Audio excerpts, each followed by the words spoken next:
Hey everyone, and welcome back to another podcast of Echoes of Me. And in today's episode, I'm going to be focusing on 8 things that I've learned during my personal healing process that is not so pretty, that I feel that people are not commonly speaking about. We see in social media a lot of people that is on their journey, far along in their journey, or almost like completed their journey. So you're just seeing the result of what healing looks like, but we're not actually seeing the process. And healing is a difficult thing to do because you need to hurt before you heal. So today I would like to focus on 8 points that I feel really stood out for me. And if you are wanting to start this healing journey, or if you are already on your healing journey and you've experienced these things, maybe it will make you feel less alone, because during my process, having to feel all these things, it made the process very lonely for me, because everything that I thought the healing process was not. It was completely different. And so I wanted to share my experience of my healing journey and the things that were not so pleasant along the way. Number one, healing will feel like being re traumatized, because you have to feel everything. Everything that you've went through and experienced before, or every traumatic event that you've had to experience certain things. And at a certain point, you've developed coping mechanisms to ensure that you never feel that way again. And when you go on this healing journey, suddenly you need to let down all that guards that you have built up to protect you, so that you can go re-experience things that you in the first place didn't want to experience. And that's difficult to do. No one wants to just go back and re experience these things that hurt them. But that's part of the healing process. It's opening yourself up, going back to those moments and processing that feelings, recognizing what did I feel during this experience and why did I feel that way. That's what the healing process actually looks like. You will now need to go back, put all those stuff aside, and feel. And your body doesn't want to do that. There's a reason your body built these coping mechanisms, built these guards, put these walls up. It was to protect you. And now you're asking your body and your mind to put down those protection. Your body is not going to want to do that. And I think out of the whole experience, that was the most difficult part to do. And now I have to sit and I have to let them down. It was so difficult for me. Because what do you mean I need to start feeling whatever I felt before that made me feel bad? I don't want to do that. But in the healing process, you have to do that. And the reason why you have to do that is because you need to process. Sometimes things happens to us and we don't process it. It just happens and we tell ourselves, I never want to feel this way again. And so I'm never going to put myself in this position again. And then you go on in life having these behaviors that ensure you never get put in those situations again. But sometimes what we are doing is we are blocking ourselves off from even good people by doing that, just because of that risk that the person can make us feel that way again. And that's not a way to live. Because you can come across some amazing people, but because you have such big walls up and you're so guarded and you have all these behaviors that actually push people away from you, just because you don't want to re-experience something that someone did to you in the past. And you cannot allow previous experiences to affect today's perspective, because it's not the same. It's not the same person, it's not the same you, and it's not the same experience. And when you are in the healing process, right, it's important to figure out what the root of something is.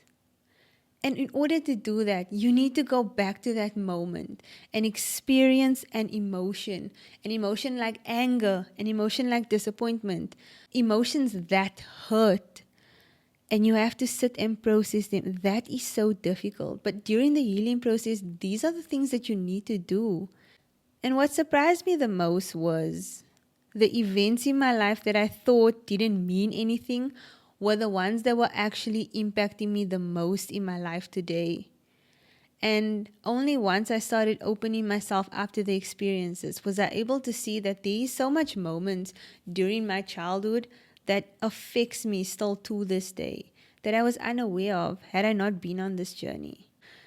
And in the moment when you are sitting and you are feeling re-traumatized, it feels so bad. It feels like, how can this be a good thing? What good can come out of me sitting here talking about this bad thing that happened to me before? I've spoken about it before. I know exactly how it happens. But when you actually go back to something with a different perspective, with new eyes, you start to see things differently. And you start to be able to process things differently, because maybe you can start to see that, okay, I wasn't just angry here, I was actually disrespected, and the reason why I reacted the way that I did was because of the disrespect, and I had a right to be angry, and this person made me feel like I shouldn't be angry, but I had the right to be angry. And it's only when you go back to these moments with this new eyes, especially when you're ready to put in the work, you're ready to start becoming a better person. When you go back, you are looking at it from a different perspective. And because you have that different perspective, you see things differently, you feel things differently, and you're able to understand things differently. And that's the important part, because that is what helps you through it. And I'm not trying to scare you.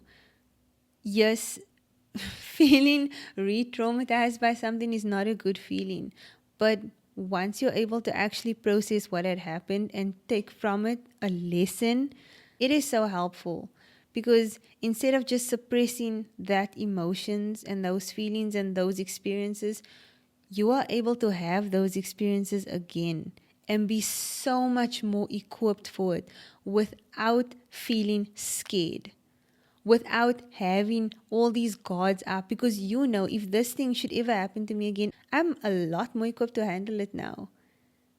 Number 2, setting boundaries will have you experiencing all kinds of unsettling emotions. Now, I'm pretty sure we've all come across one TikTok or one reel that has told us you need to have boundaries. And we know that boundaries are important, but boundaries are so difficult to put up. Boundaries are so difficult to maintain. And the thing about boundaries is, what I've learned in my experience is, boundaries are hard now, easy later, or easy now, hard later. That is how I could describe it. So, what I mean by that, I can do something that's easy now, but it will make my life harder later. Or I can do something that's hard now and it will make my life easier later. Let me give you an example of something. I'm sitting in a lecture class and the girl next to me keeps speaking to me, and I cannot focus on the lecture. So I want to tell the girl, please stop speaking to me. But I don't want to come across as rude, or I don't want it to come across as me telling her to shut up. I don't want to come across as I'm not wanting to listen to her or she's being annoying. But I actually just want to listen to the lecture and she's actually bothering me. And so what would be easier is to just let her actually speak and just be like, okay. But then I miss out on the lecture. What happens is, when I go home later, I have to sit for an hour extra going through what the lecturer went through because I was not paying attention. So on the flip side, hard now, easy later. If I had to just tell the girl, listen, I'm actually trying to pay attention and you keep talking to me. Can you please stop? We can speak after class, or it doesn't even need to be in a rude way. It could be in a very polite way. Just tell her like you want to pay attention to the lecturer. Can she please stop talking? I'm telling you, just thinking about telling this girl to please keep quiet is going to have your body rejected, because you know that when you say this thing, this girl is going to feel some type of way about it. And no one wants to be disliked, right? Especially if you're a people pleaser. You're going to do things so that people can like you. Now you know this one thing that you're going to do is going to cause a reaction on this person's end that is not going to be pleasant. And you don't want to make the next person feel unpleasant, right? But at the same time, this person is making you feel unpleasant because the person is thinking about themselves. In the same way, we need to also be thinking about ourselves. So I need to tell her, listen, I would like to pay attention to the lecture. Can you please stop talking to me? And later on when I go home, I'll only need to sit for 30 minutes just revising whatever I've learned. Hard now, easy later. But that is easier said than done. There's a lot of feelings that come with boundaries. If I sit and tell the girl to please keep quiet, and she keeps quiet, I will continue on and watch the lecture, but I will sit with an enormous amount of guilt, knowing that I just told this girl to be quiet. And I will wonder, what is she thinking? How is she feeling? Did I make her feel bad? There's a lot of unsettling emotions that comes with boundaries. Even before you need to set, do you know how much courage it takes to build up the strength to go to someone and put up this boundary? And not only that, but do you know how much strength it takes to uphold that boundary? Because there's a big difference between a request and a boundary. A request is someone, you don't like when someone shouts at you. You tell the person, I don't like it when you shout at me. That's a request. A boundary is, I don't like when you shout at me. If you're going to continue shouting at me, I'm going to walk away. The next time comes, this person is shouting at you. You want to tell this person, did I not tell you that you shouldn't shout at me? But that is reinforcing that it's a request. In that moment, you need to actually walk away, and you're not going to want to do that. You know, walking away might mean that this person never speaks to you again, or walking away means that this person will have a negative reaction to what you're doing. But that is a boundary, saying you don't like something. And if someone continues to do it, have a consequence for that behavior, because you're not putting up the boundary for them. And that's a misconception about boundaries. Boundaries are not for other people. Boundaries are actually there to protect yourself. It's there for you. I don't like when this person shouts at me. I can't communicate when this person is shouting at me. I need to go self-regulate after someone shouts at me because it doesn't feel good. So I'm going to step away when someone shouts at me. You are doing it to protect your own emotions. But doing so doesn't make it easy. It's very difficult. Boundaries are so difficult. But when you are on your healing process, boundaries is an inevitable thing that you will come across. You will need to put up boundaries because you are putting in all the work during this healing process. And boundaries are there to protect what's already built, to ensure that everything that you have been putting in will be respected. Everything that you have put in will not be lost. And people can't just walk into your life and take you back to your default setting or contaminate what you have actually been building. That's what boundaries are for. So when you are on this healing process, please understand that you will need to be putting up boundaries, and it will not be an easy thing. But this is not to discourage you. Boundaries is such a beautiful thing. Boundaries will end up making your life so much easier. But it's not easy to do. Number 3, valuing yourself means that no one feels worthy of you. And this happened to me when I was on this healing journey. I started valuing myself a lot more. And because of that, I started raising my standards.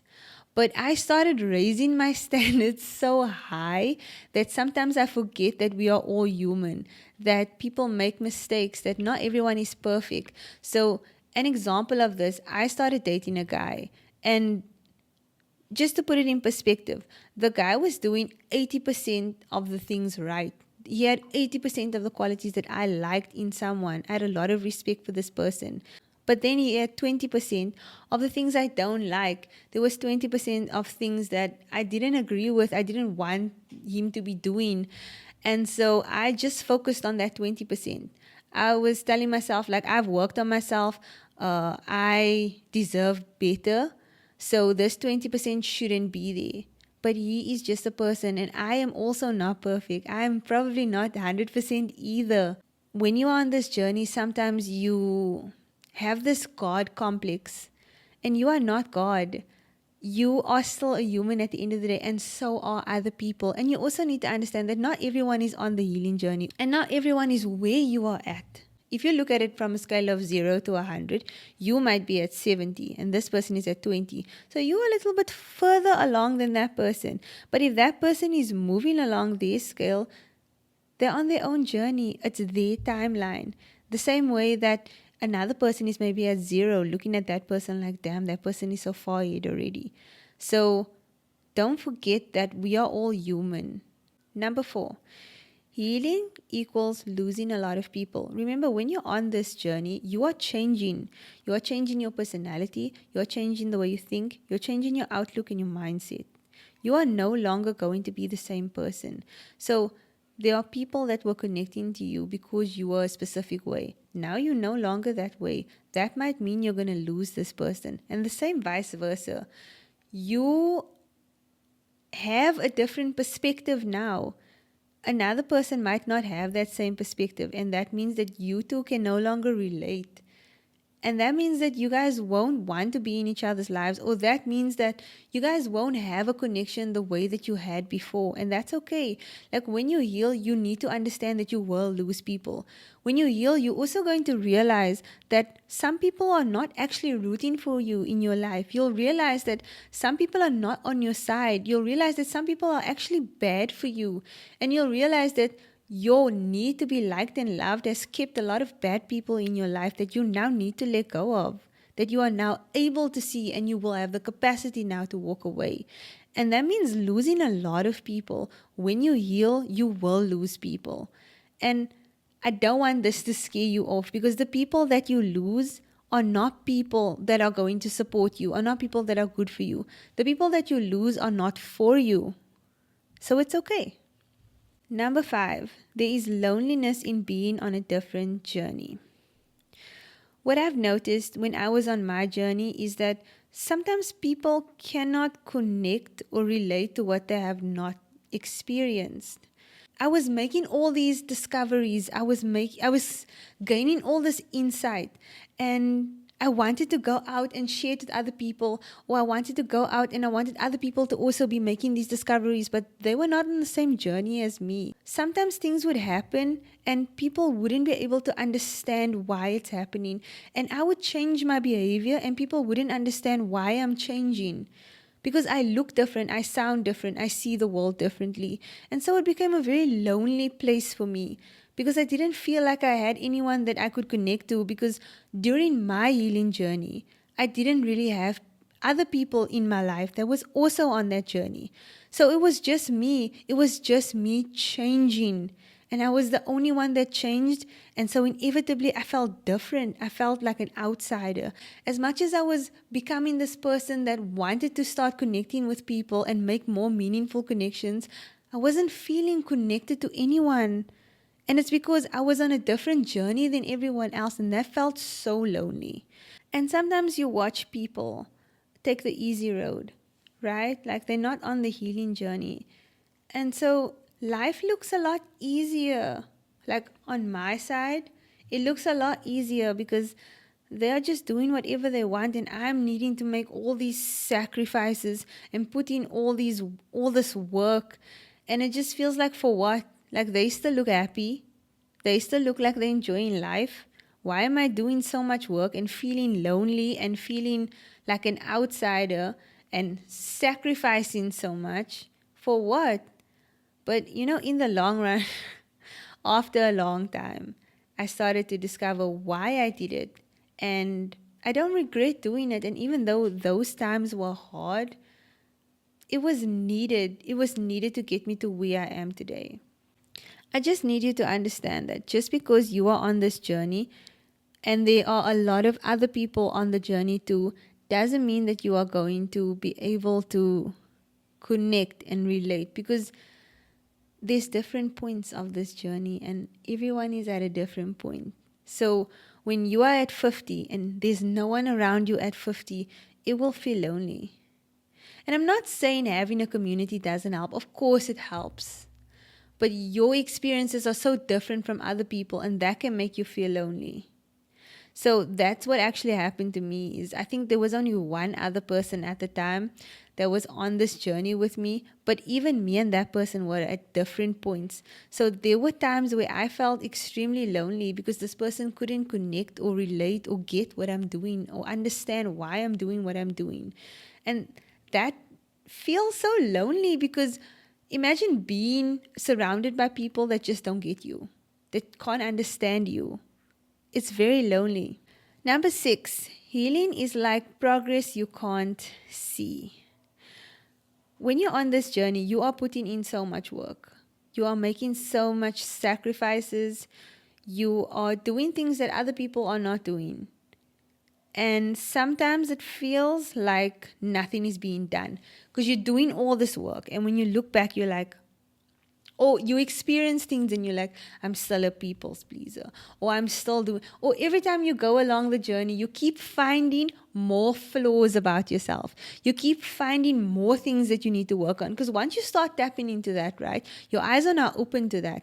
Once you start seeing, okay, this I'm doing wrong, you start picking up all the things that you're doing wrong. You start picking up all these behaviors that you have.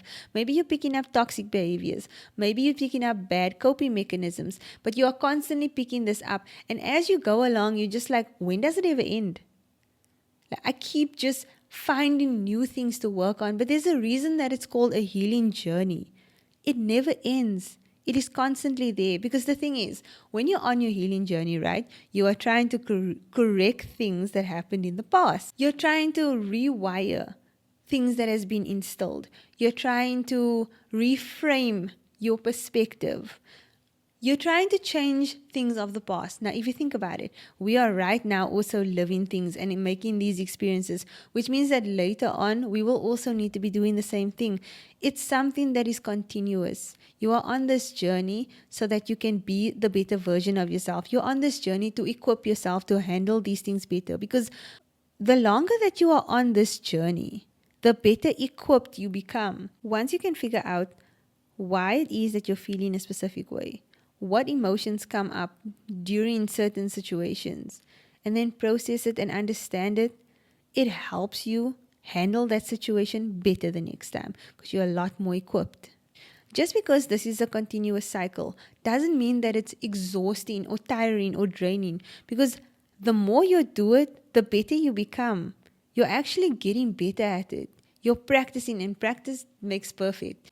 And when you're healing, you will not see the progress. You will not see the progress. Someone on the outside might see it, like my sister, for example. She's also in a healing journey, and she came to me and she said that she just feels so overwhelmed because she's putting in so much work and she's not seeing any results. But me, on the other end, I've been watching her and I'm like, damn, she's made so much progress. Like, look at all these little things that she's able to do.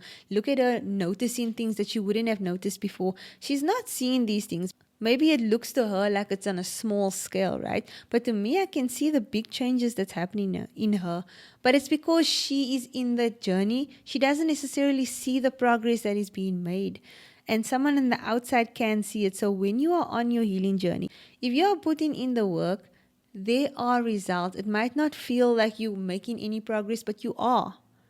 And it's only in small moments that you start to realize that you actually made progress. For example, there'll be times where I would think, I actually trusted my intuition here. Or there'll be moments where I notice I actually didn't get triggered. Or I'll notice that I got triggered, but I recognized it a lot quicker than before.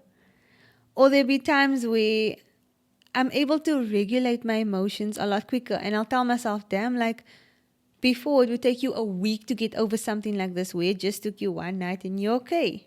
So you only actually see your progress in little moments like that. Any other time, it kind of feels like you're not making any progress, but I promise you, you are. Number 7, your parents will always trigger you. Now, my interaction with my parents during my healing phase was particularly difficult. And this is because the relationship that you have with your parents is a different dynamic, right? These people have known you your entire life. They have raised you. They have instilled certain things in you. They've ensured that you will become this particular person, right? And now you sit and you go rewire everything that they've already done, and you become this whole other person. That is very, very difficult for them. And so when you come with things like boundaries, when you come with things like, oh, I don't like this, or when you say things that you wouldn't say before, they are not receiving of that, because they know this version of you before. And this version that they are seeing in front of them now is unfamiliar. And people don't like things that are unfamiliar, right? So for me personally, my parents were the hardest to understand why I am the way that I am today, why I'm doing the things that I'm doing today. Because for the longest time, I've been this person that I am now not. And it's very difficult for them to accept, like, why are you suddenly becoming this whole other person? When you are in your healing era, there's a complete 180. You are not the same person that you were. And it's very difficult for your parents to accept that. And then with the triggering part, these people have been in your life for the longest time. It's likely that everyone has experienced some type of trauma from their parents.